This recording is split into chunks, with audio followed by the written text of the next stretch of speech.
some conspiracy. I just don't understand. 13 days is not a long time. It's so interesting that this came up on my FYP because I just hopped off of a live I was doing when we were discussing this, because I just saw the news like a lot of you did this morning about Hannah Kobayashi's father taking his own life. And, you know, this creator makes a good point, which I think is what a lot of people are feeling, which is she's only been missing for 13 days and she's been seen on video, right? So this isn't like she disappeared and vanished into nowhere. Like, she's been seen alive. And so it seems crazy that this father would have done that after 13 days. But we actually covered a case just a few months ago that was very similar to this.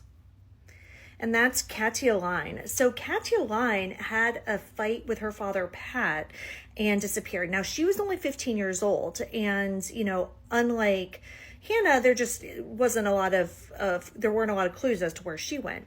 But just 3 days after Katia's disappearance, her father also took his own life. Now, people initially thought that that was because of guilt, that perhaps he had something to do with his daughter's disappearance, which is clearly not the case with Hannah.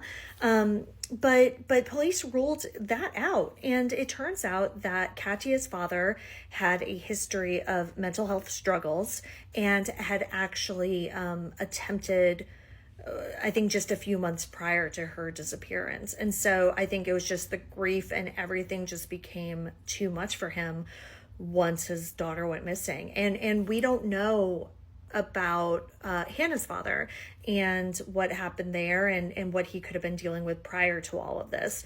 So it seems unbelievable, but a lot of times these things are just too much for people, and I think that might have been what happened here.